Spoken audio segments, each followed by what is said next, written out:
Hi everybody, this is my finally completed SV650 racer.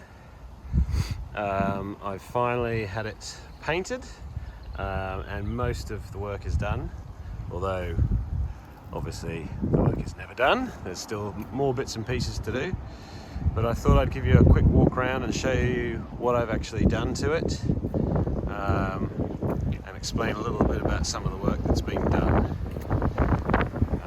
Paint job, obviously, probably the most noticeable thing. That was done recently by Triple C over in Wokingham, Mike, who's done a fantastic job. I don't know if it comes out in the video, but it's a sort of it's not metallic, it's more metal looking. I guess the best way to describe it is it looks a bit like the Mandalorian's armor. If you're a Star Wars fan, you'll get that reference. It was a stock 2000 SV650. Lucky enough I got one with the black engine, which is what I wanted. So starting from the front of the bike, the wheels have been powder coated, new black discs have been put on, forks black, the front fender gloss black, obviously the fairing's been, well, I've already talked about the paint, but I'll tell you a bit more about that in a minute. The fairing itself is from Poly 26, they're based in Belgium. They don't ship to the UK, so you'd have to arrange to have it collected by a courier, or like me, I had a friend in the Netherlands, so I managed to have it sent to him. They sell this specifically for the SV650. It's around 300 quid, I think. But it's basically a gel coated, glass fiber fairing, and they also do you can probably just see it, I've painted it silver in there so you can actually see it, but that's the mounting bracket that they make for it, which means you can actually retain your stock clocks, which is cool. And then you need to buy a screen as well. They'll also do it with a cutout. Mine's a 7-inch cutout, or 22 centimeters I think that is, so that I can fit the halo headlight, which if I switch that on, just one moment please, callers.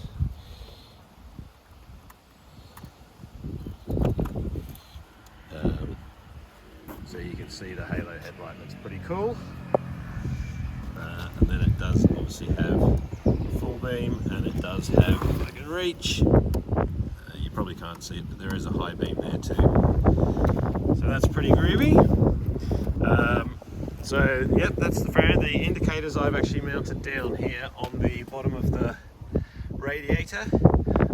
These indicators are probably going to get swapped out for something else, but they're okay for now. They're LEDs, so they're quite nice and bright. A bit more than mini LEDs because you just can't see anything.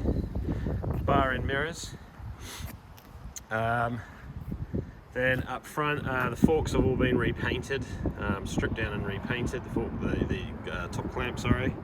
I've got a quad lock on there for my phone. New gas cap, eBay, like 15 quid or something, I think.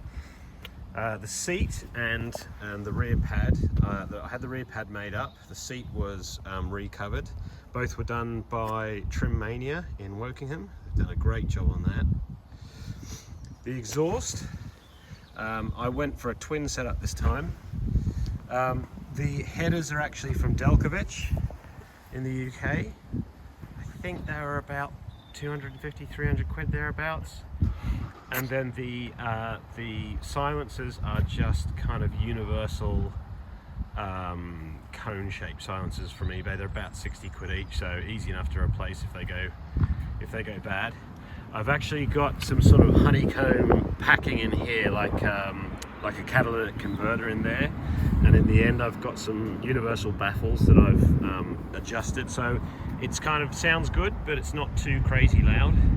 I haven't had it put through the London ULEZ, as some people have asked about. I do believe it would go through though, because the guys at Riverside who do the ULEZ testing, they reckon they can put in extra baffling and such to actually make it compliant. So I'm pretty confident it would be compliant if you wanted it to be. The exhaust hangers themselves I designed and then had laser cut by an online place, Laser Master I think they're called. You know, that worked out to like 40 quid or something, not much. New swing arm, well, second-hand swing arm, but I had powder coated black. And then, yeah, just back on the paint. So paint job was quite expensive. It ended up costing about $2.5 grand, which sounds a lot, but actually that was not just for the body work. They actually stripped the bike to the end, like literally stripped it to the frame so that they could paint the frame black, and all of the rear sets and all that sort of stuff down there they painted black as well. So they did actually an awful lot of work, and obviously all the body work and the frame and the forks, and it's a pretty special job. I designed the job myself, but they've done a fabulous job on it. This is all paint, none of this is decals. So they use die cut vinyls, well, I don't know if they're vinyl, but die cut versions of the decal to act as masks, to then mask everything off. And they've done a beautiful job on the paint. It really is lovely. And I don't really know if this comes out in the video, but when the sun hits it, it's just gorgeous. Anyway, so there you go. That's racer number 2, I guess. Total cost, I think the bike was $1,200, ignoring servicing costs and a few bits and pieces that I've probably had done to the bike anyway. So the bike was about $1,200. Fairing, screen, bracket, light, that all added up to probably about $400. The seat hump on the back is from AirTech Streamlining in the US. Not the greatest fit. You can see, it's not quite perfect.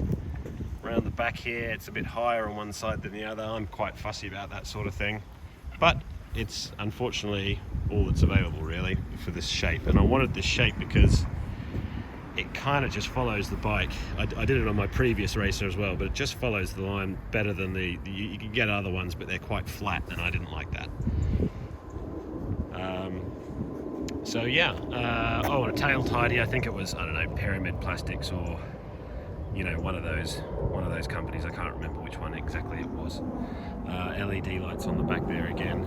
The seat hump itself actually does lock to the bike, and I've put a fairing clip in so I can actually just undo the seat lock, and off it comes, so I can still use it, which is great.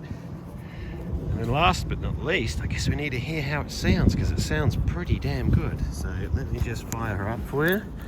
Hang on a sec.